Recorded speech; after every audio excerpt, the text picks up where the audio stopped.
भगवान के समक्ष जाके। जब भगवान के समक्ष जाते हैं तो पहले उन्हें ग्लोरीफाई करना चाहिए, ठीक है।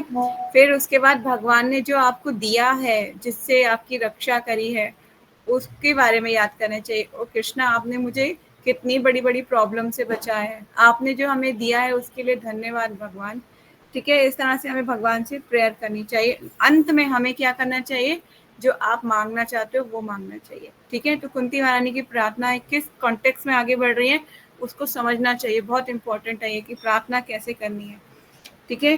तो उन्होंने बोला था कि भगवान आप जो हमें छोड़ के जा रहे हो ये वैसा ही है कि जिस तरह से शरीर जो होता है, शरीर के अदृश्य होने पर, शरीर जब मतलब मर जाता है, आत्मा अदृश्य हो जाती है, तो उसका जो शरीर का जो यश होता है ना, जो उसकी ख्याति होती है, सब जगह फैली होती है। जैसे कोई अच्छा इंसान है तो उसको लोग बहुत प्यार करते हैं, उसकी ख्याति दूर दूर तक फैली होती है ना, काफी फेमस होता है। तो वो सब समाप्त हो जाता है उसके जाने के बाद, धीरे धीरे लोग उसे भूल जाते हैं। तो बोल रही कि इसी प्रकार भगवान अगर आप हम पे कृपा दृष्टि नहीं करोगे तो पांडवों तथा यदुओं समेत हमारा यश तथा गतिविधियां तुरंत ही नष्ट हो जाएंगी। तो वो भगवान को कह रही हैं कि आप ना हम पे अपनी कृपा दृष्टि बना के रखिए, ठीक है। नेक्स्ट में बोल रही हैं कि हे गदाधर कृष्ण, इस समय हमारे राज्य में आपके चरण चिन्हों की छाप पड़ी हुई है और इसके कारण ये सुंदर लगता है, लेकिन आपके चले जाने पर ये नहीं रह जाएगा। कह रही जो आपके सुंदर चरण चिन्ह है उनकी छाप हमारे राज्य पर है। भगवान उसे आप मत जाइए छोड़ के हमको, है ना। तो चरण चिन्ह तो भगवान की, जैसे मैंने कल पूछा भी था आप लोगों से कि चरण चिन्ह जो है बहुत इम्पोर्टेंट है ना, बताया था ना। तो आज जरा बताइए कि भगवान के पैरों में कौन कौन से चरण चिन्ह होते हैं। जिसको बोलूंगी वही आंसर करे। प्रीति माता जी, हरे कृष्णा। हरे कृष्णा माता जी। तो बताइए भगवान के चरणों में कौन कौन से चिन्ह होते हैं।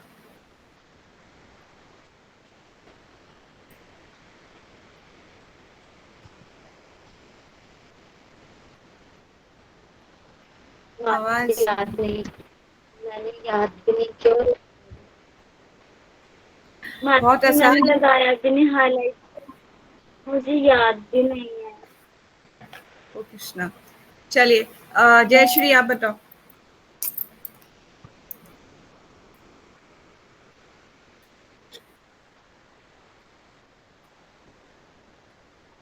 हम्म हम्म हम्म हम्म यस, वेरी गुड।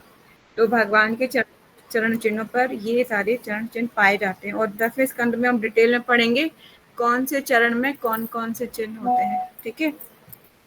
तो वो भगवान के चरण चिन्हों पर फोकस कर रही हैं कि आपके चरण चिन्ह जहाँ पर पढ़ते हैं वो राज्य फलता फूलता है ना। तो श्लोकास नंबर 40 कर लेते हैं।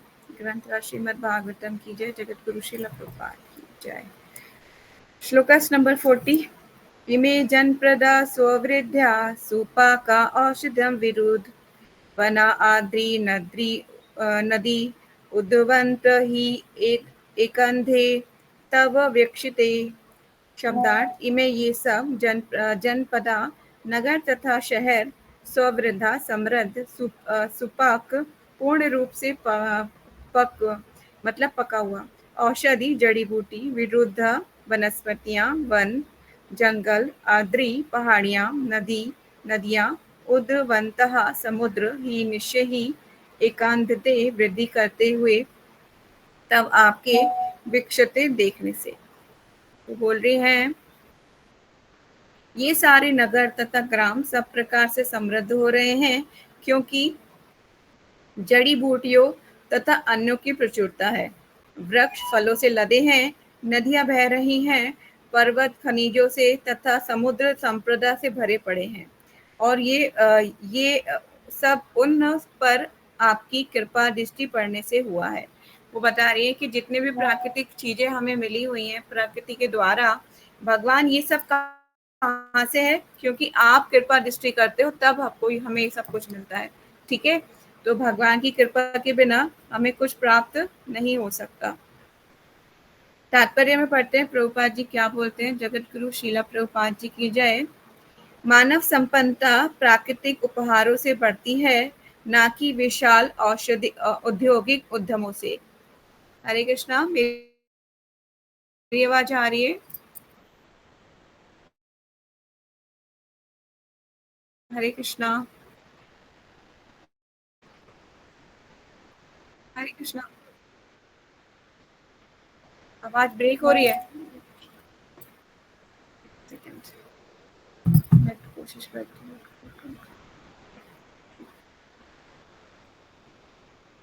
1 सेकंड, मैं इसको आई थिंक हॉटस्पॉट से कनेक्ट करूँ।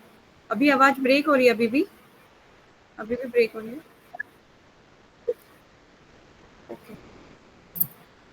तो तात्पर्य में क्या बोलते हैं प्रभुपाद जी, एक बार पढ़ लेते हैं। मानव संपन्नता प्राकृतिक उपहारों से बढ़ती है, ना कि विशाल औद्योगिक उद्यमों से। ये विशाल औद्योगिक संस्थान ईश्वर विहीन सभ्यता के प्रतिफल हैं, और वे मानव समाज के कल्याणकारी उद्देश्यों का विनाश करने वाले हैं।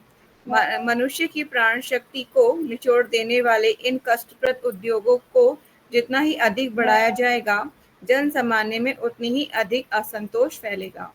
भले ही कुछ लोग इस शोषण द्वारा ठाट बाट से रह लें, अन्न, वनस्पतियां, फल, नदियां, रत्नों तथा खनिजों से पूर्ण पर्वत तथा मुक्त आत्माओं से भरे हुए समुद्र, ये सब प्राकृतिक वरदान हैं, जिनकी पूर्ति परमेश्वर के आदेश से होती है, और उनकी इच्छा के अनुसार ही प्रकृति उन्हें प्रचुर मात्रा में उत्पन्न करती है।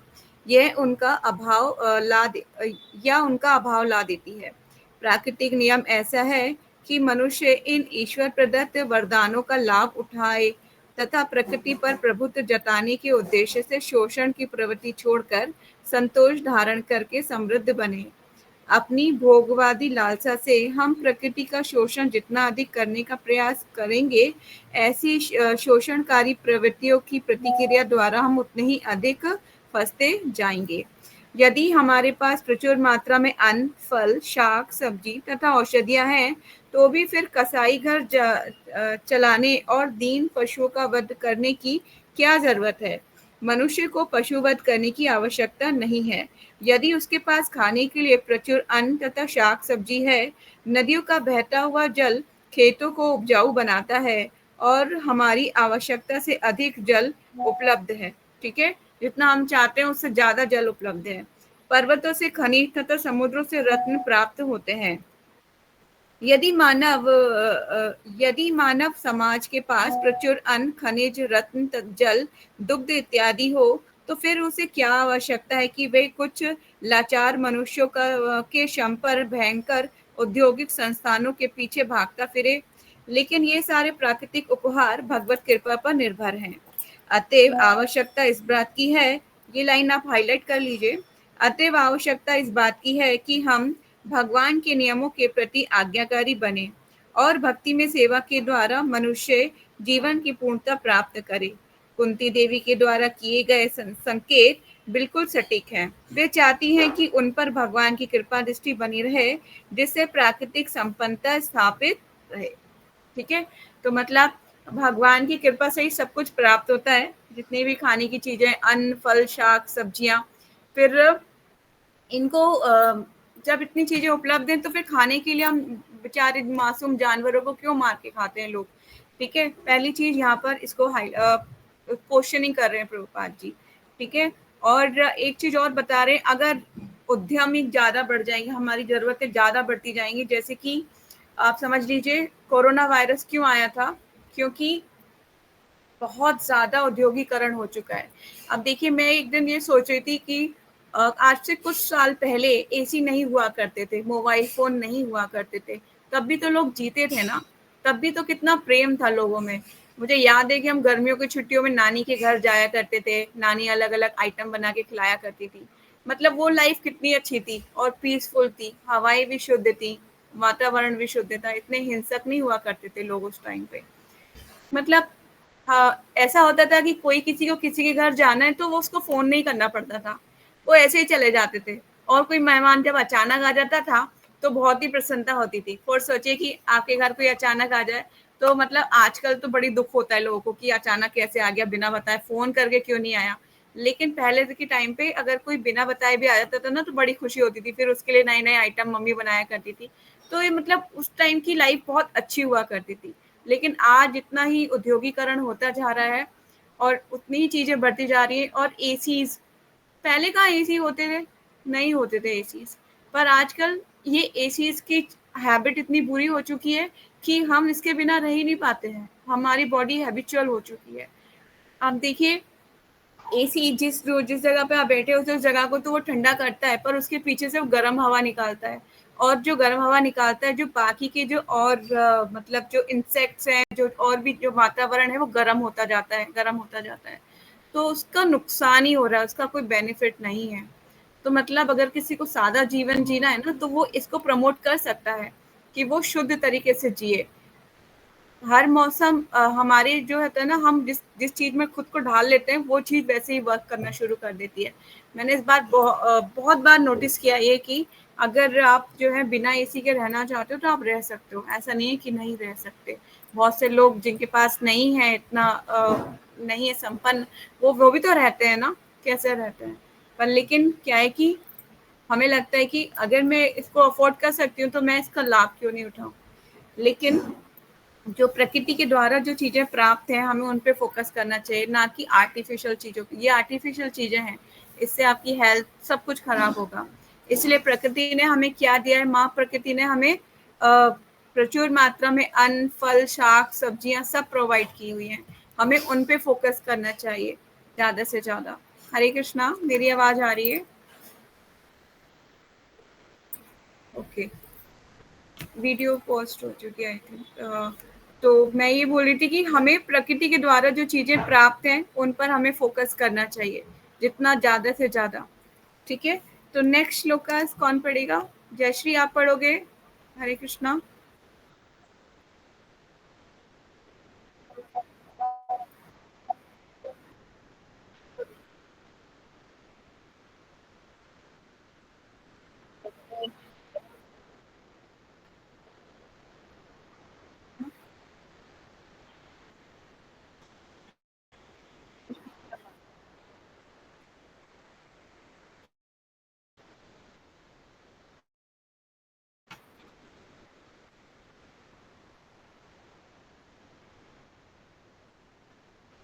ये दक्षु विष्णु अतः हे ब्राह्मण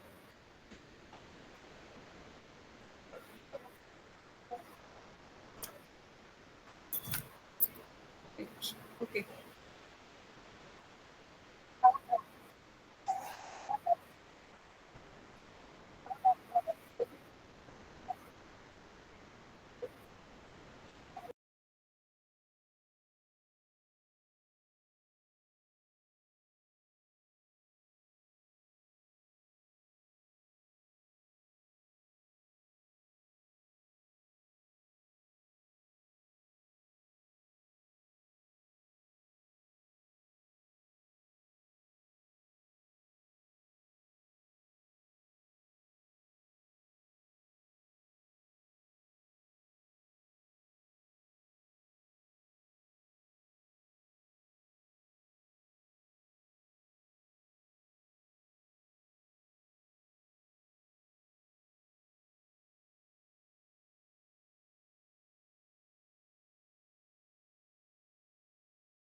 हरे कृष्णा। आवाज आ रही है? तो यहाँ पर बहुत सुंदर तरीके से कुंती महारानी प्रेयर कर रही हैं। अब वो प्रेयर उनकी जो है एंड में जा रही है, मतलब अब लास्ट हो रहा है प्रेयर, मतलब आखिरी शब्द जो कहते हैं ना, आखिरी शब्द बोल रही हैं। तो वो बोल रही हैं कि हे ब्रह्मांड के स्वामी, ब्रह्मांड की आत्मा, विश्व रूप, कृपा करके मेरे स्वजनों, पांडवों तथा वंशियों के प्रति मेरे स्नेह बंधन को काट दीजिए। जब तक हमारा स्नेह बंधन मतलब किसी से अटैचमेंट बनी रहेगी ना, भगवान तक पहुंचने का रास्ता उतना ही दूर होता जाएगा। बहुत ये मतलब आप समझ लीजिए, ये बहुत मुश्किल भी है। इसको ऐसी प्रार्थना कर पाना आसान काम नहीं है। इसके लिए ना मतलब दिल को बहुत मजबूत करना पड़ता है। इतना मजबूत करना पड़ता है कि आप सब समर्थ है आपके पास सब कुछ करने की, पर आप अपने किसी मतलब फेवरेट इंसान, किसी प्रिय को आप जो है कष्ट में देख के कुछ नहीं कर सकते। तो मतलब ये बहुत ही मतलब असहनीय स्थिति हो जाती है। लेकिन कुंती महारानी ये प्रेयर कर रही हैं कि भगवान, क्योंकि कुंती महारानी देखिए भक्त हैं भगवान की, है ना। वो ये जानती हैं कि भगवान के साथ मेरा संबंध अलग है, और ये पांडव जो मेरे पुत्र रूप में अभी इस समय हैं, इनका संबंध अलग है। हर जीवात्मा का भगवान के साथ अपना अलग संबंध होता है।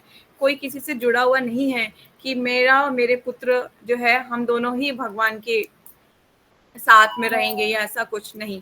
सब यहाँ पे देखिए एक संसार, ये रंगमंच है, मतलब कि एक स्टेज है, और जिस स्टेज पे आके कोई माँ का रोल प्ले करता है, कोई बेटे का रोल प्ले करता है, कोई बेटी का रोल प्ले करता है ना। इस तरह सब लोग आते हैं, अपना अपना रोल प्ले करते हैं और चले जाते हैं। तो जाने के बाद किसी का संबंध रह जाता है किसी से? नहीं रहता। स्टेज के बाहर आने के बाद ना ही कोई किसी का माँ होती है, ना ही किसी का कोई पिता होता है, ना ही कोई किसी की बेटी होती है। इस तरह से भौतिक संसार से जाने के बाद किसी का कोई किसी से कोई संबंध नहीं है। सिर्फ संबंध किससे है? स्टेज के बाहर भगवान से संबंध है। इसलिए भगवान से ही कुंती महारानी ये सब जानती हैं, इसलिए वो बोल रही हैं कि कृपया करके मेरे स्वजनों, पांडवों तथा वंशियों के प्रति मेरे स्नेह बंधन को काट दीजिए भगवान। ठीक है। जब ऐसा स्नेह बंधन कट जाता है, तब जाके जो है भगवान ही एकमात्र स्नेह में स्नेह बंधन से बनते हैं, है ना। जब कोई नहीं होता तो भगवान ही होते हैं, और अंत समय भी ऐसी रहेगा। हमें और लोगों के पीछे भागने से अच्छा है कि हम भगवान को कैच करें, भगवान के प्रति शरणागत हों। तो वो जब हम करेंगे ना, तो उससे क्या होगा, हमारी डिटैच्ड होंगे हम और लोगों से, और अटैच्ड होंगे किससे? भगवान से। This is very important.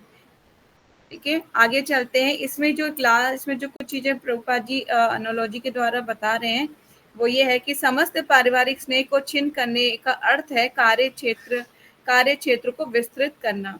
ऐसा किए बिना कोई ना तो ब्राह्मण बनने के योग्य हो सकता है, न राजा, न जनता का नेता। वो बन ही नहीं सकता जब तक उसका स्नेह पाश बना हुआ है ना, पार्शियलिटी करता रहेगा फिर लोगों से। अगर राजा जो है, अगर कोई राजा, फॉर एग्जाम्पल किसी को राजा बना दिया जाए, तो वो क्या करेगा, अपनी फैमिली मेंबर को ही उसको प्रमोट करेगा, उन्हीं को आगे लाने की कोशिश करेगा कि वो लोग ही आगे उसमें आए, स्क्रीन पर आए। तो लेकिन इसके लिए डिटैच्ड होना पड़ेगा। अगर एक अच्छा राजा बनना है ना, तो उसके लिए डिटैच्ड होना पड़ेगा, उससे अपनी फैमिली मेंबर से, सबसे। तभी वो एक स्वतंत्र डिसीजन ले पाएगा हर चीज में। वरना अगर वो अटैच रहेगा ना, कि पक्षपात करेगा लोगों के बीच, तो वो कभी भी जो है एक अच्छा राजा नहीं बन सकता, अच्छा ब्राह्मण। यहाँ पे कई चीजें बता रहे हैं प्रभुपाद जी कि अगर ये स्नेह बंधन नहीं कटेगा तो क्या होगा, कि ऐसे किए बिना ना तो कोई ब्राह्मण बनने के योग्य हो सकता है, ना राजा, ना जनता का नेता, ना भगवत भक्त। भगवान ने आदर्श राजा के रूप में इसका दृष्टांत प्रस्तुत किया। आदर्श राजा कब बने थे भगवान? रामचंद्र का एग्जाम्पल दे रहे हैं प्रभुपाद जी, एग्जाम्पल भगवान के अवतार को बता रहे हैं कि श्री रामचंद्र आदर्श राजा के गुण प्रकट करने के लिए अपनी प्रिय पत्नी से स्नेह बंधन छिन्न कर लिया था। Very important. सीता महारानी उनकी सबसे प्रिय पत्नी थी, है ना, और कोई इन्होंने विवाह नहीं किए थे। एक पत्नी का व्रत लिया था। एक पत्नी का व्रत लेने के बाद भी उन्होंने सीता महारानी से अलग हो गए थे वो। तो मतलब ये स्नेह का जो बंधन है, इसको छिन्न करना कितना इम्पोर्टेंट है। ये बहुत मुश्किल है, बहुत मुश्किल। पढ़ने में, सुनने में आसान लगेगा, लेकिन जब लाइफ में ये डिसीजन लेना पड़ता है ना, तो बहुत दुख होता है।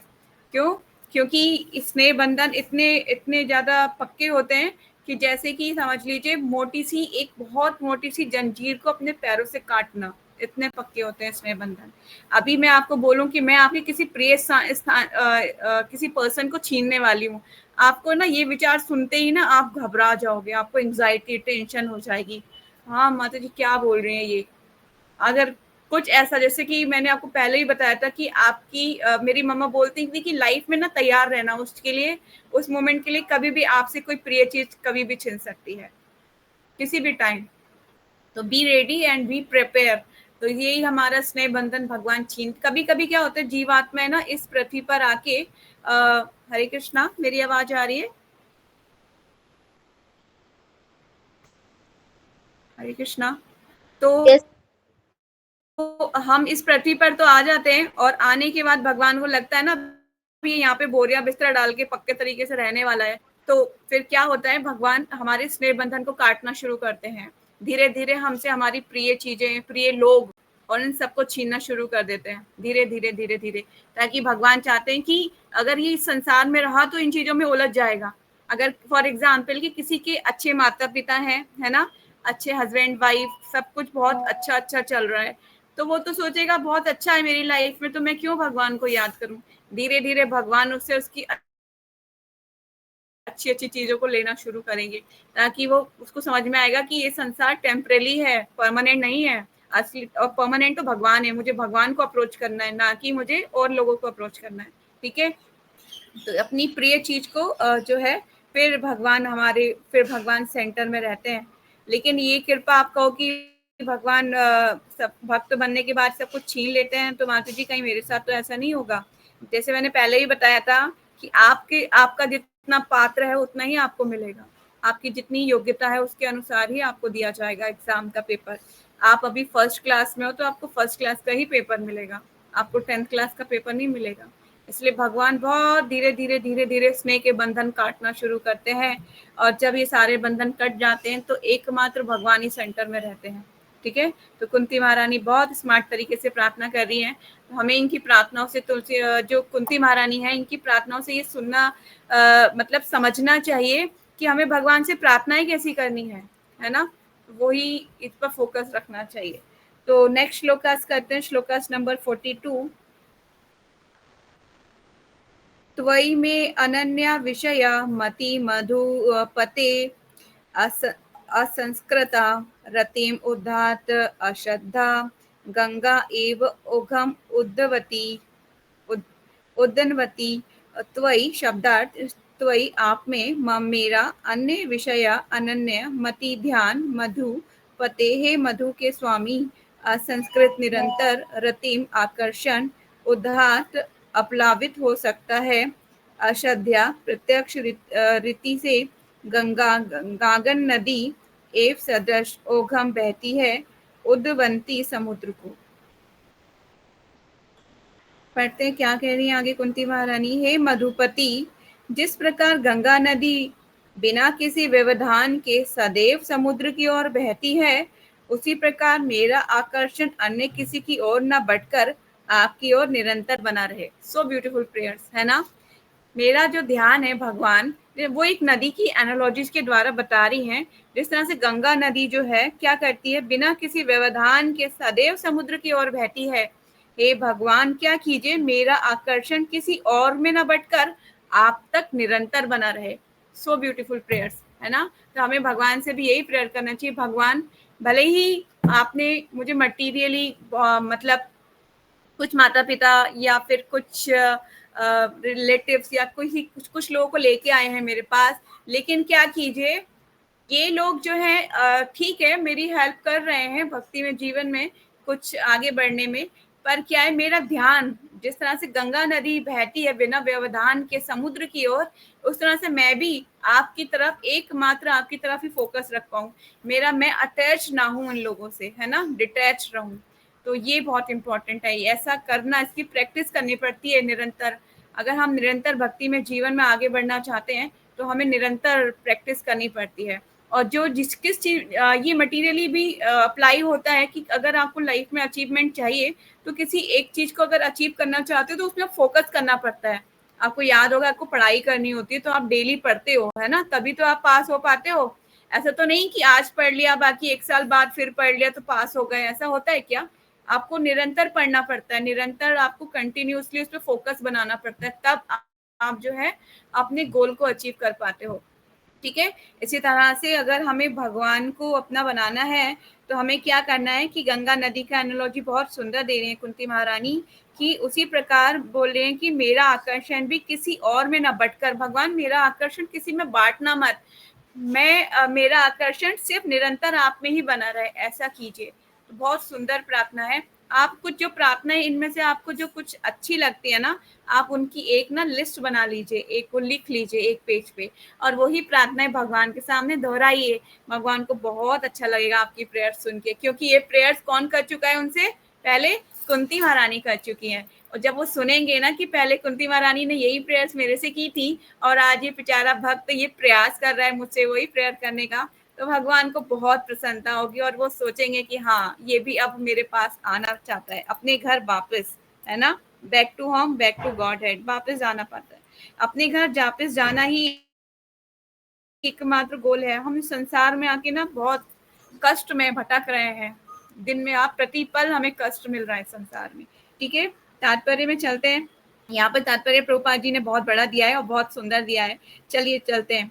तात्पर्य, जगत गुरु शीला प्रभुपाद जी की जय। शुद्ध भक्ति में सेवा की पूर्णता तभी प्राप्त होती है जब सारा ध्यान भगवान की दिव्य प्रेममयी सेवा की ओर लगा रहता है। अन्य सारे स्नेह बंधनों को छिन्न करने का अर्थ किसी दूसरे से स्नेह जैसे सूक्ष्म भावों का पूर्ण निषेध नहीं होता, ऐसा संभव नहीं है। चाहे कोई भी जीव क्यों ना हो, उसे दूसरों के प्रति स्नेह की भावना होती ही है, क्योंकि ये जीवन का एक लक्षण है। दूसरों से स्नेह तो जरूर होगा, है ना, कोई ना कोई आपस में कोई ऐसा होगा जिससे आपका स्नेह बंधन बढ़ता जाएगा। ठीक है, आगे चलते हैं। इच्छा, क्रोध, लोभ, आकर्षण जैसे जीवन के लक्षणों को विनष्ट नहीं किया जा सकता, केवल इसके उद्देश्य को बदलना होता है। भले ही आपका अटैचमेंट कुछ लोगों से अवश्य हो, पर लेकिन उसे कैसे मानिए कि ये सब जो है भगवान, इनके हृदय में भगवान विराजमान है और ये सब मेरी भक्ति में मेरे को सहयोग करें। उनको भगवान की कृपा मान के भक्ति में जीवन में आगे बढ़ने का प्रयास करना चाहिए और उनको भी लगाने का प्रयास करना चाहिए। अगर आपको कोई चीज मिली है तो दूसरों को बांटना भी पड़ेगा, है ना। तो वही प्रभुपाद जी आगे बोलेंगे, केवल इसके उद्देश्य को बदलना है। इच्छा को कभी भी नकारा नहीं जा सकता, लेकिन भक्ति योग में इच्छा को इंद्रिय तृप्ति के स्थान पर भगवान की सेवा में लगाना होता है। आप इसको हाईलाइट कर लीजिए इस पैराग्राफ को। ठीक है, परिवार, समाज, देश इत्यादि के प्रति तथाकथित स्नेह इंद्रिय तृप्तियों की विभिन्न अवस्थाओं के सिवाय अन्य कुछ नहीं है। जब इस इच्छा को भगवान की संतुष्टि के हेतु बदल दिया जाता है तो ये तब ये भक्ति कहलाती है। ठीक है, जो अगर हम स्नेह करें तो हमें ये सोचे करना चाहिए कि भगवान ये मैं इंद्रिय तृप्ति नहीं कर रहा हूँ, आपकी सेवा के लिए कर रहा हूँ। जैसे मैंने बताया था कि अगर आप कुछ अर्न करते हो तो ये सोचो कि भगवान मैं जो ये अर्न कर रहा हूँ आपके द्वारा ये सब चीजें मुझे मिल रही हैं, पर मैं इसका कुछ भी अर्न जो है अपनी इंद्रिय तृप्तियों के लिए ना करके आप पे लगाऊंगी। भगवान सब कुछ आपके लिए है, मगर मैं कुछ भी खरीदूंगी तो आपकी प्रसन्नता के लिए ही खरीदूंगी। ठीक है, आगे चलते हैं। भगवत गीता में हम देख सकते हैं कि अर्जुन अपनी खुद की इच्छाओं की तुष्टि के लिए ही अपने भाइयों तथा संबंधियों से लड़ना नहीं चाह रहा था। अर्जुन ने क्या बोला था, भगवान मैं नहीं लड़ूंगा, मेरे जो है गुरु आगे खड़े हैं, मेरे भाई, मेरे जो है मेरे पितामह है ना, भीष्म खड़े हैं, बहुत गुरु द्रोणाचार्य, भीष्म पितामह, इतने सारे बड़े बड़े लोग खड़े हैं। भगवान मैं युद्ध नहीं करूंगा, मैं इनको मारने का, उसने उन्होंने एक शब्द बोला था कि मैं इनको मारने का पाप मुझे लगेगा, ये शब्द बोला था। तो उन्हें लग रहा था मैं मार रहा हूँ इनको, मैं हूँ करता। तो उनकी जब ये भावना खत्म हो गई थी तब आगे भगवान ने बोला कि तुम नहीं हो, मूर्ख मत बनो, है ना, तुम पांडित्य वाली बातें कर रहे हो कि बहुत पंडितों वाली, पर हो तुम एक नंबर के मूर्ख। भगवान डांटते भी हैं, है ना। तो बेस्ट फ्रेंड जो होता है कभी कभी जो है डांट भी सकता है आपको। आगे चलते हैं। लेकिन जब उसने भगवान का संदेश अर्थात श्रीमद् भागवत गीता सुनी तो उसने अपना निर्णय बदल दिया और भगवान की सेवा की। जब भगवान ने बताया कि तुम नहीं करते सब कुछ, मैं करने वाला हूँ। भगवान ने दो तरीके से अर्जुन को ट्रीट किया। एक तो अर्जुन सखा थे, है ना, सखा रूप में डांटा उनको, और फिर भगवान ने अपनी पोजीशन को होल्ड करा और फिर भगवान ने बोला मैं करता हूँ सब कुछ, मेरे द्वारा ही सब कुछ किया जाता है, तुम तो एकमात्र क्या हो, निमित्त मात्र हो। तो एक लाइन आती है, निमित्त मात्र भव सव्यसाची, है ना, तुम तो सिर्फ निमित्त हो, सब कुछ मैं हूँ, मैं ही करता हूँ सब कुछ। तब अर्जुन को लगा कि हाँ, मैं नहीं कर रहा हूँ, भगवान की इच्छा है सब कुछ। ठीक है। ऐसा करने के कारण वे भगवान का विख्यात भक्त बन गया, क्योंकि सारे शास्त्रों में घोषित किया गया है कि भगवान से मित्रता भाव में अर्जुन ने भक्ति में सेवा के द्वारा आध्यात्मिक पूर्णता प्राप्त की। युद्ध हो रहा था, मित्रता भी चल रही थी। देखिए, दोनों चीज हो रही थी, है ना। एक तो भगवान ने दो पद संभाले, गुरु का पद और किसका, एक तो गुरु का पद संभाला भगवान ने और एक मित्र का पद संभाला, है ना। दोनों बने, फ्रेंड भी बने और गुरु भी बने। वहां पर अर्जुन था तथा कृष्ण भी वहां पर थे, लेकिन भक्ति में सेवा के कारण अर्जुन सर्वदा भिन्न व्यक्ति बन गया। अतः कुंती की प्रार्थनाएं भी कार्यों में वैसे ही परिवर्तन का संकेत करती हैं। श्रीमती कुंती देवी विचलित हुए बिना भगवान की सेवा करना चाह रही थी और यही उनकी प्रार्थना थी। अनन्य भक्ति निष्ठा ही जीवन का परम लक्ष्य है। सामान्य रूप से हमारा ध्यान ऐसी वस्तु की सेवा की ओर विचलित हो जाता है जो ईश्वर से इतर होती है अथवा भगवान की योजना में नहीं होती। ऐसी कुछ काम हम करते हैं जिसमें भगवान नहीं होते, है ना, include day to day activities में। और जब ये योजना भगवान की सेवा में बदल जाती है, अर्थात भगवान की सेवा से इंद्रियां शुद्ध हो जाती हैं, तब सेवा शुद्ध अनन्य भक्ति कहलाती है। जब हमारी सेंसेस जो है शुद्ध हो जाती हैं और फिर हम उन सेंसेस के द्वारा भगवान की सेवा करते हैं, तो वो क्या कहलाती है, अनन्य शुद्ध अनन्य भक्ति कहलाती है। ये लाइन जो जो इम्पोर्टेंट है उसको हाईलाइट करते रहिए, ठीक है। श्रीमती कुंती देवी को इसकी पूर्णता की कामना थी और वे भगवान से इसी के लिए प्रार्थना कर रही थी। पांडवों तथा वंशियों के प्रति उनका स्नेह भक्ति की परिधि से बाहर नहीं है, क्योंकि भगवान की सेवा तथा भक्तों की सेवा अभिन्न है। कभी कभी भक्त की सेवा भगवान की सेवा से बढ़कर होती है, लेकिन जहाँ पर पांडवों तथा वंशियों के प्रति कुंती का स्नेह पारिवारिक संबंध के कारण था, भौतिक संबंध के प्रसंग में ये स्नेह बंधन माया का बंधन होता है, क्योंकि शरीर अथवा मन के संबंध बहिरंग शक्ति के प्रभाव के कारण होते हैं। तो यहाँ पर जो एक लाइन बोली गई है कि जो भगवान की सेवा है, एक लाइन है, कभी कभी भक्त की सेवा भगवान की सेवा से बढ़कर होती है। ठीक है, ये जो लाइन है बहुत इंपॉर्टेंट है, क्योंकि भगवान को भक्त अत्यंत प्रिय है। भक्त के प्रति किया गया अपराध भगवान कभी भी सहन नहीं कर सकते। किसी भी है, मतलब किसी भी एक जरा सी भी छूट नहीं मिलेगी आपको कि इसमें सहन कर लें, भगवान कभी भी सहन नहीं करते। इसलिए हमें भक्तों के प्रति अपराध करने के लिए ऐसे ही सतर्क रहना चाहिए, जिस तरह से समझना चाहिए कि आप हाई वोल्टेज करंट को छूने से हमें सतर्क रहते हैं। आपको पता है ना कि मैं अगर घर के पावर हाउस को हाथ लगाऊंगी तो करंट लग जाएगा। इसी तरह से आपको ये पता रहना चाहिए कि वैष्णव अपराध कितना ज्यादा पावरफुल है और उसको करने से मेरी भक्ति भी नष्ट हो जाएगी, मतलब किया हुआ सारा पुण्य फल सब नष्ट हो जाएगा। इसीलिए हमें भक्तों के प्रति कभी कोई अपराध नहीं करना चाहिए। और अगर ये बात इम्पोर्टेंट है, आप चाहे एक डायरी में लिख लो। और ये मैंने बहुत बड़े बड़े भक्तों से सुना है कि अगर आप भगवान खड़े हैं और भक्त खड़े हैं और आपको दर्शन करने जाना है, तो पहले आपको भक्त के पास ही जाना पड़ेगा, भगवान के पास नहीं डायरेक्ट जा सकते। ठीक है, क्योंकि अगर एक ही टाइम पे दोनों से मिलना है और एक ही टाइम में आपको दोनों को बातचीत करने का और आप नहीं उसको वो कर पाते, तो आपको पहले भक्त के पास ही जाना पड़ेगा। भगवान कभी आप स्वीकार ही नहीं करेंगे उस चीज को। तो मुझे याद है कि हम जब राजापुर गए थे मायापुर में, तो गुरु महाराज आए थे वहां पर। नाइट हो गई थी, काफी लेट हो गया था, 8 बज गए थे, 8 सवा 8 बज रहे थे। तो जैसे ही जगन्नाथ जी का पगड़ी खोलने की सेवा हमें मिली थी, आई थिंक 2 बार हमने करी है वो सेवा। तो गुरु महाराज जो है अभी रास्ते में ही थे, तो हमें पगड़ी खोल के हमने उसको फोल्ड करके सब रख दिया। मैं ऊपर, मुझे रूम में जाने की परमिशन मिल गई थी, डीटीज का जो रूम था, तो मैं वहां पे जाके सारी पगड़ी वगैरह सब अच्छे से रख के मैं आ गई थी। तो लेकिन अब क्या था कि भगवान की वहां पे झाड़ू लगाने की सेवा थी जगन्नाथ टेम्पल में। अब गुरु महाराज जो है स्टेज पर आ चुके थे, लेक्चर देना था। तो कुछ जो गर्ल्स थी उन्होंने बोला माता जी ये सेवा भी कर लें, तब जाएं गुरु महाराज की से दर्शन के लिए। मैंने क्या, भगवान प्रसन्न नहीं होंगे? भगवान कभी स्वीकार नहीं करेंगे ये सेवा आपकी। फर्स्ट सर्व गुरु, आपको गुरु को सेवा करनी है पहले, देन अप्रोच टू कृष्णा। वो बात अलग है, गुरु महाराज अभी रास्ते में ही थे, अभी पहुंचे नहीं थे, तो आप जो है भगवान की सेवा करो, दिस इज वो चल जाएगा, है ना, वो ठीक है। पर लेकिन अगर गुरु सामने आ गए हैं और आप सोचो कि मैं पहले भगवान की सेवा करके आती हूँ, गुरु महाराज आप रुकिए रुकिए, मैं भगवान की सेवा करके आती हूँ, तो भगवान वो सेवा कभी भी स्वीकार नहीं करेंगे और वो कभी भी एक्सेप्ट नहीं करेंगे। कोई ना कोई ऐसा इंडिकेशन आपको देंगे कि भगवान रुष्ट हो चुके हैं। ठीक है, तो अगर गुरु अगर भगवान सेम टाइम पे आपको उनसे मिलना है तो फर्स्ट सर्व गुरु, गुरु के शरणागत होना चाहिए।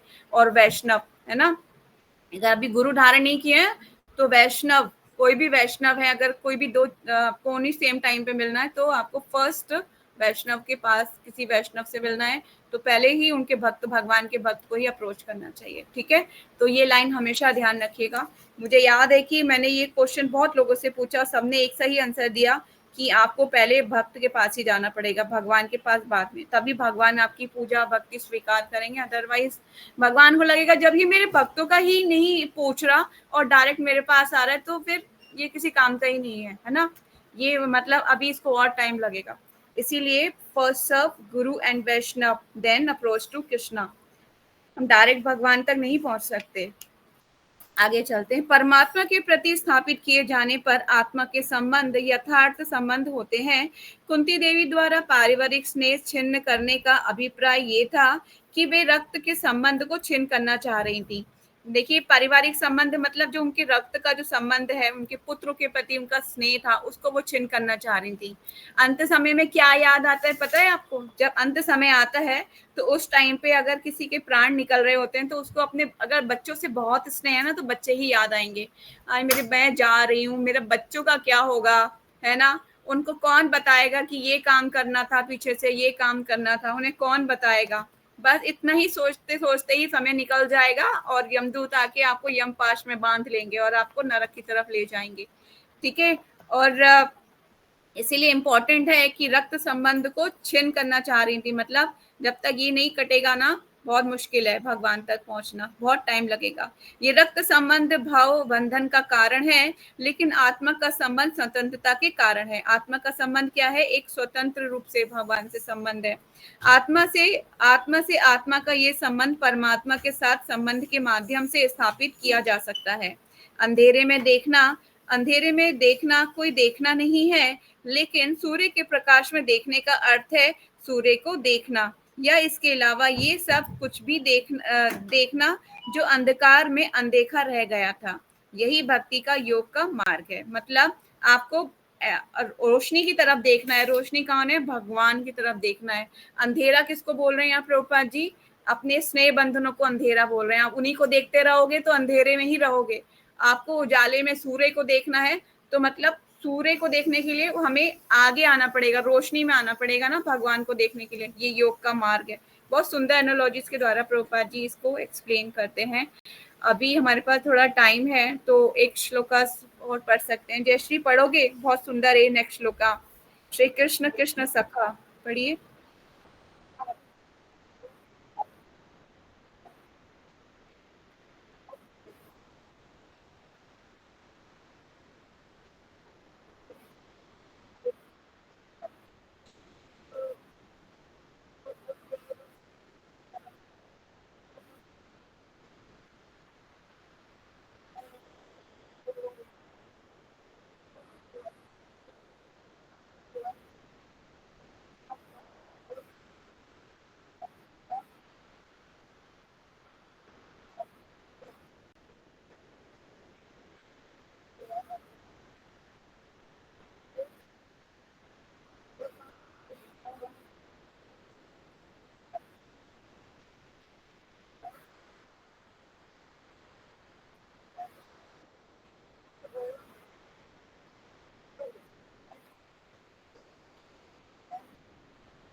थैंक यू सो मच रश्मि। तो यहाँ पर कुंती महारानी अपनी प्रार्थना के आखिरी शब्द प्रस्तुत कर रही हैं, ठीक है। तो वो बोल रही हैं कि हे कृष्ण, अर्जुन के मित्र। अब वो ये संबोधित कर रही हैं भगवान को कि आप अर्जुन के मित्र हैं भगवान, ठीक है। हे वंशी कुल के प्रमुख, आप उन समस्त राजनीतिक पक्षों के विध्वंसक हैं तथा इस धरा पर इस धरा पर मतलब उपद्रव मचाया था जिन्होंने, है ना। कुछ लोग जो थे ना, जरासंध वगैरह, उन्होंने बहुत उपद्रव मचाया था। आपका शौर्य कभी क्षीण नहीं होता, मतलब कह रही है जो आपका शौर्य है ना, आपकी जो आपका तेज ऐश्वर्य है, वो कभी क्षीण नहीं होता। आप दिव्य धाम के स्वामी हैं। यस, भगवान तो गोलोक के स्वामी हैं, समस्त संसार के स्वामी हैं, पर भगवान का निजी धाम गोलोक है ना। और आप गायों, ब्राह्मणों तथा भक्तों के कष्टों को दूर करने के लिए अवतरित होते हैं। भगवान को सबसे प्रिय है भक्त, गाय, है ना, ब्राह्मण, ये बहुत प्रिय है। देखिए, अगर भगवान की प्रिय चीजों की लिस्ट बन रही हो ना कहीं पे, तो बनानी चाहिए कि भगवान को क्या क्या प्रिय है, ठीक है। तो क्या क्या प्रिय है भगवान को? भगवान को गायें प्रिय हैं, ब्राह्मण प्रिय हैं और भक्त प्रिय हैं, ठीक है। तो ये जो है भगवान, और ये क्या है, भगवान, और भगवान इनके लिए अवतरित होते हैं। अपनी सारी आप में सारी योग शक्तियां हैं और समस्त विश्व के उपदेशक गुरु हैं। आप सर्वशक्तिमान ईश्वर हैं और मैं आपको सादर प्रणाम करती हूँ। अपनी प्रार्थनाओं को कैसे करना है? हमें लास्ट में भगवान को प्रणाम कर देना है, ठीक है। तो सब चीजों को उन्होंने इंडिकेट किया, भगवान की सारी ग्लोरिफिकेशन करने के बाद वो सबको कंक्लूड कर रही है, सब मतलब सब चीजों को मिला के। तात्पर्य प्रभुपाद जी बोल रहे हैं, भगवान कृष्ण का सार प्रस्तुत कर रही है वो, और सर्वशक्तिमान भगवान का जो अपना नित्य धाम है, जहाँ वे सुरभि गायों का पालन करने में व्यस्त रहते हैं। कौन सा श्लोक अप्लाई होता है यहाँ पर? नमो ब्राह्मण देवाय गो ब्राह्मण हिताय च जगद्धिताय कृष्णाय गोविंदाय नमो नमः, ठीक है। ये हम पढ़ते हैं ना ऑफरिंग मंत्रास। तो ये जो है भगवान ये गायों के पालन करते हैं, उनमें व्यस्त रहते हैं। सुरभि गायें जो है स्वर्ग में होती है, ठीक है। और ये सुरभि गायें जो होती है, इससे आप कभी भी कुछ भी चाहिए तो वो सब कुछ देती है आपको। दूध कितना ही आप दूध ले लोगे, कभी खत्म नहीं होता। ऐसी होती है, दिव्य गाय होती है सुरभि गाय, ठीक है। तो और बोल रहे हैं कि वहां पे सैकड़ों हजारों लक्ष्मियां उनकी सेवा में लगी रहती हैं। Yes, true. वैकुंठ में क्या होता है, सैकड़ों लक्ष्मी भगवान की सेवा में लगी हुई हैं, अनंत कोटि लक्ष्मियां, है ना। हर चीज में लक्ष्मी का वास होता है, ऐसा शास्त्रों का एविडेंस है हर चीज के लिए। जैसे गृह लक्ष्मी, है ना, धन लक्ष्मी और सौभाग्य लक्ष्मी, कितनी तरीके की लक्ष्मियां हैं, बहुत लक्ष्मियां हैं, ठीक है। तो ये सारी सब लक्ष्मियां भगवान की सेवा में लगी रहती हैं। हमें लगता है कि हम भगवान को, मतलब आज मैंने बहुत सुंदर थाली क्या लगा दी भगवान, मैंने आज आपको मतलब बहुत अच्छे से खिला दिया है, बस बहुत हो गया है ना, बहुत खा लिया आज आपने। आपको लगता है कि मैं बहुत कुछ कर दिया आपके लिए, पर आप ये नहीं जानते कि सैकड़ों लक्ष्मियां उनकी सेवा में लगी हुई हैं, है ना। इससे भी ज्यादा उपलेंस है भगवान के पास। पर हमें ना कभी कभी अपनी सेवा पे भी घमंड हो जाता है कि मैं करती हूँ सब कुछ आपके लिए, अच्छा ओ कृष्णा। लेकिन आप नहीं जानते कि इससे, ये तो मतलब एक अंश भी नहीं है, एक अंश भी नहीं है, सैकड़ों लक्ष्मी सेवा में लगी हुई है। ठीक है, तो ये सेवा का जो वो होता है ना अहंकार, ये भी हर चीज में अहंकार होता है। इसके लिए ना शुद्धिकरण की प्रक्रिया वही है, हरि नाम कीर्तन, और भक्तों के द्वारा हमारे अहंकार को तोड़ा जाता है। कोई ना कोई भक्त आएगा और आपके अहंकार को छीन करेगा। तो हमें कृपा, हमें वैष्णव से भी कृपा की याचना करनी चाहिए कि आप मतलब मेरे लिए प्रेयर कीजिए भगवान से कि मेरे अंदर जो भी अहंकार है, हर तरीके का अहंकार होता है, सेवा का अहंकार, अपने वाक शक्ति का अहंकार, सब कुछ मतलब ऐसे होते हैं कि ना हम उलझ जाते हैं इसी चीजों में। तो हमें वैष्णव से अपनी अपने लिए बोलना चाहिए कि मेरे लिए प्रेयर कीजिए भगवान से कि मैं भक्ति में जीवन में आगे बढ़ पाऊं, है ना, सहनशील बन पाऊं। तो सैकड़ों लक्ष्मी भगवान की सेवा में लगी रहती हैं और वे इस भौतिक जगत में अपने भक्तों को उबारने तथा राजनीतिक दलों के उपद्रवकारी तत्वों तथा उपद्रवकारी शासकों को विनष्ट करने के लिए अवतरित होते हैं। वे अपनी असीम शक्ति के सृजन, पालन तथा संहार करते हैं, फिर भी वे सदैव अपने शौर्य से पूर्ण रहते हैं। उनकी शक्ति कभी क्षीण नहीं होती। वे गायों, ब्राह्मणों तथा भगवत भक्तों पर विशेष ध्यान देते हैं, क्योंकि जीवों के सामान्य कारण कल्याण के लिए ये महत्वपूर्ण कारक है। ठीक है, तो आप लोगों को ये जो है यही करना है, भगवान से कृपा की याचना करनी है और कैसे प्रेयर करनी है, ये चीज यहाँ पर इंडिकेट हुई है। तो जो हरवंती महारानी की प्रेयर से जो चीजें इंपॉर्टेंट है, आपको उसकी लिस्ट बनानी चाहिए और हर एक मतलब एक पर्चा बनाना चाहिए और हर संडे को जाके ना भगवान को प्रेयर सुनानी चाहिए। कृष्णा सुनो, आज मैंने आपके लिए कुछ प्रेयर्स कर दी हैं, मेरे को प्रेयर्स करना नहीं आता, मैं कुंती महारानी ने जो आपको प्रेयर्स की थी ना, मैं वही दोहराती हूँ, आप सुनिए, भगवान बहुत प्रसन्न हो जाएंगे। ठीक है, तो आज हम इतना ही पढ़ेंगे। कोई क्वेश्चन, कोई डाउट है तो आप पूछ सकते हो, सिर्फ 1 मिनट है मेरे पास।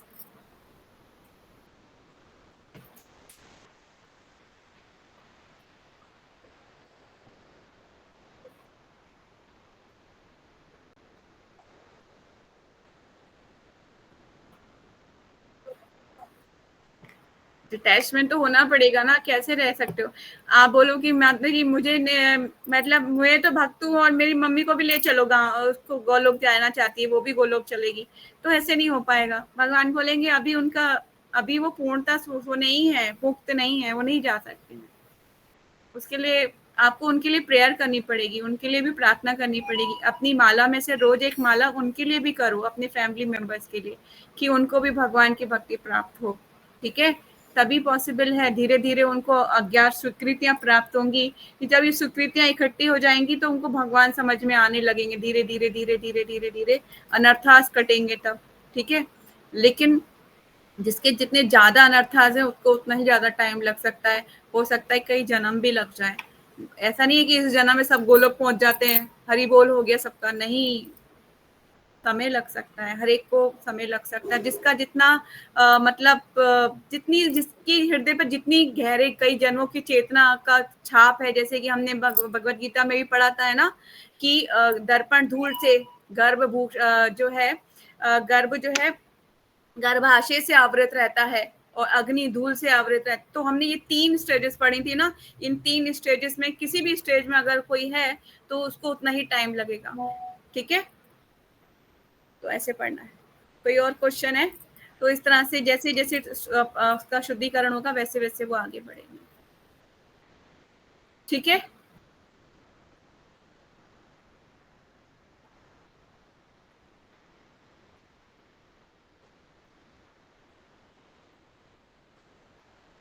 श्राद्ध क्यों करते हैं? देखिए, श्राद्ध जो है एक कर्मकांडी विधि है, बता दूं मैं आपको, एक कर्मकांड विधि है। कर्मकांड सेक्शन के अनुसार जिस जो हमारे पितृ हैं, जो पितृलोक में जैसे कोई आत्माएं हैं, उनका अभी डिसीजन नहीं हो पाया है कि उनको स्वर्ग भेजा जाएगा या नर्क भेजा जाएगा या कौन सी योनि में भेजा जाएगा। अभी बहुत रश है, मतलब समझ लीजिए कि नरक लोक में बहुत रश हो रहा है। तो क्या होता है, अभी डिसीजन नहीं, पेंडिंग है। जैसे यहाँ पे भी हमारे यहाँ होता है ना, बहुत से केसेस पेंडिंग पड़े रहते हैं कोर्ट में, अभी उनकी सुनवाई होने में समय लगता है। इसी तरह से वो पेंडिंग केसेस कहाँ पड़े रहते हैं? पितृलोक में जाके पड़ जाते हैं। तो यहाँ पर जो उनके जो एंसेस्टर होते हैं, जो उनके पीछे के उत्तराधिकारी होते हैं, वो अपने पितरों के लिए जो है तर्पण करते हैं, श्राद्ध तर्पण। वो एक कर्मकांडी विधि है। जब हम शुद्ध हो जाएंगे, भक्त बन जाएंगे, तो हमें ये कर्मकांड विधि करने की आवश्यकता नहीं रह जाएगी। पर अभी हम प्रहलाद महाराज जैसे भक्त नहीं बने ना, अभी हमें समय लगेगा। इसलिए तब तक हमें ये श्राद्ध कर्म कांड सब करने पड़ेंगे, पर पूरे नहीं, जितने प्रिस्क्राइब्ड हैं, जितना आपको बोला गया है उतनी ही मात्रा में। ये नहीं कि आप स्वाहा स्वाहा करने लग जाओ रोज रोज, भक्ति को छोड़ के, माता जी ये तो कर्म कांड बोला था आपने करने के लिए तो मैं स्वाहा स्वाहा करूंगी, नहीं। आपको जितना बोला जा रहा है कि आप उतना ही कीजिए जितना प्रिस्क्राइब्ड है, मतलब अभी भक्त नहीं बनने हैं तो अभी जो है इतना कीजिए, ठीक है। तो आज मैं इतना ही पढ़ूंगी, मेरा दूसरी सेक्शन स्टार्ट हो गया है, ठीक है। ग्रंथराज श्रीमद् भागवतम की जय, जगत गुरु श्रीला प्रभुपाद की जय, वांछा कल्पतरुभ्यश्च कृपा सिंधुवाएव च, पतितानां पावनेभ्यो वैष्णवेभ्यो नमो नमः। अनंत कोटि वैष्णव भक्तवृंद की जय, नामाचार्य हरदास ठाकुर की जय, जगत गुरु श्रीला प्रभुपाद श्रीला गुरुदेव की जय, निताई गौर सीतानाथ प्रेमानंदे, हरि हरि बोल, Hare Krishna. Thanks for joining. जय श्री नताशा, प्रीति माता जी, हरे कृष्णा, प्रणाम।